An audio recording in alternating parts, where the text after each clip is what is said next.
साथ ही जो हमारे साथ पढ़ाने वाले शिक्षकगण हैं और स्कूल के संचालक सतीश बाबू, साथ ही कई बुजुर्ग गार्जियन हमारे बीच बैठे हुए हैं, जिनसे हम लोगों को बहुत कुछ जीवन में सीखने को मिलता है।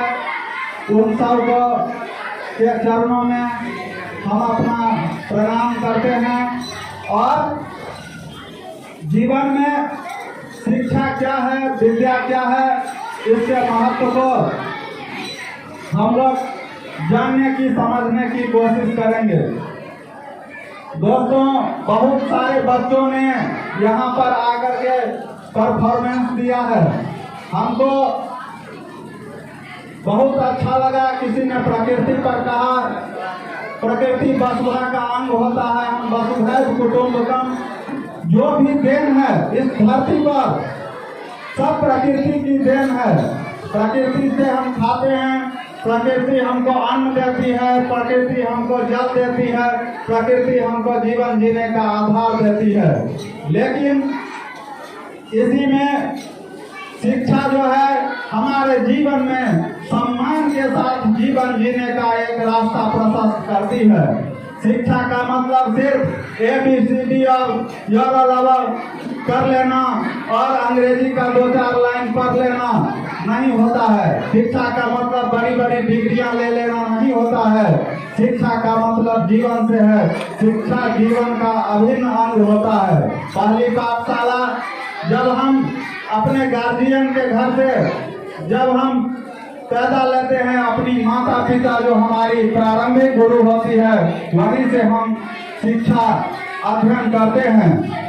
कुछ न कुछ सीखते हैं, इस समाज से, इस प्रकृति से हम सीखते हैं। लेकिन हमें ध्यान देना होगा कि शिक्षा में हम नैतिक मूल्यों में जो गिरावट आ रही है, हम अपने विद्यार्थियों में नैतिक भाव भी प्रकट करें। हम बचपन में ही जब हम इसी पाठशाला में पढ़ते हैं, तब हम सीखते हैं सत्यम ब्रूयात प्रियम ब्रूयात न ब्रूयात सत्यम अप्रियम।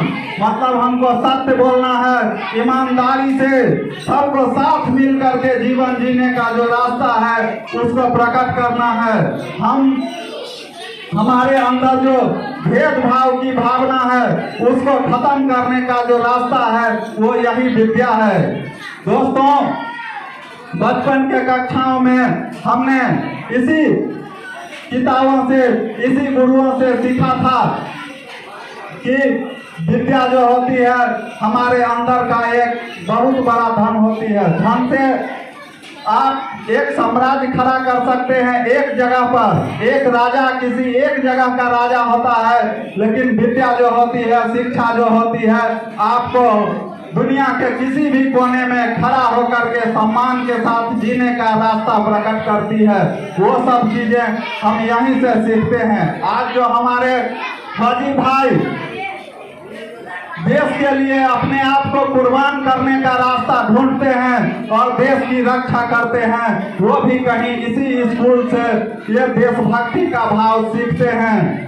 हमें तोड़ लेना बनवाली, उस पथ पर देना तुम फेंक, मातृभूमि को शीश चढ़ाने जिस पथ जावे वीर अनेक। ये कविता हम लोगों ने छठा के क्लास में पढ़ा था और उसी समय एक आत्मसम्मान का भाव जगह हमारे अंदर लगता था कि जो हम एक फौजी बनते। आज शिक्षक के तौर पे मैं खड़ा हूँ तो मैं चाहता हूँ कि यहाँ से अनेक बच्चे डॉक्टर बने, इंजीनियर बने, कोई कलाकार बने, अनेक लड़कियां, कोई कल्पना चावला बने और कोई वैज्ञानिक बने, होमी जहांगीर भाभा बने, कोई अब्दुल कलाम बने। लेकिन जीवन का आधार सिर्फ डॉक्टर बनना, इंजीनियर बनना नहीं होता है। आप डॉक्टर बन भी जाएंगे, अगर आप में नैतिक मूल्य नहीं होगा तो आप अपने ही समाज का खून चूसना शुरू कर देते हैं। ये भावना को भी खत्म हम इसी शिक्षा के माध्यम से इन बच्चों में ये भावना जगा करके करेंगे, ताकि इस क्षेत्र का, इस इलाके का पूरे देश में ही नहीं विश्व में नाम रोशन हो। इस स्कूल से बच्चे पढ़ के हम अलग से भी अब क्लास की व्यवस्था कर रहे हैं, ताकि नवोदय नेतरहाट जैसे अनेक स्कूलों में हमारे ही स्कूल का बच्चा जाए और इस सहिला हथौड़ी और इस आसपास के क्षेत्र के बच्चे यहाँ का भी नाम रोशन करें, मुजफ्फरपुर जिला का भी नाम रोशन करें और बिहार और देश का भी नाम रोशन करें।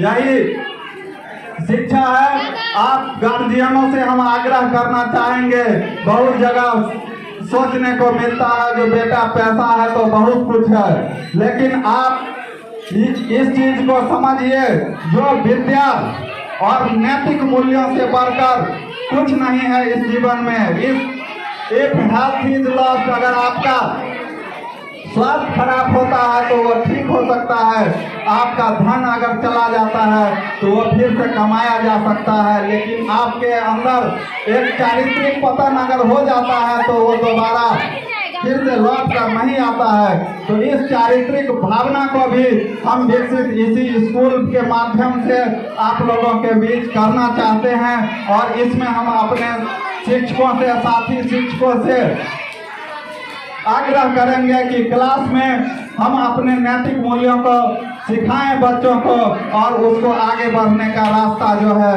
प्रशस्त करें। और ये लोग कोरा कागज होते हैं, इनके माथे पर हम आज जो लिख देंगे वही ये कल जाकर के बनेंगे। तो हम चाहते हैं जो ये लोग एक आसमान की ऊंचाइयों को छुएं, भ्रष्टाचार मुक्त भारत का निर्माण करें, देश का निर्माण करें, यही बच्चे। और इसी के लिए हम लोग नियमित रूप से एक पठन पाठन और विश्व कल्याण की भावना के साथ एक नया मार्ग प्रशस्त करेंगे। और इसी के साथ हम अपने वाणी को विराम देते हैं।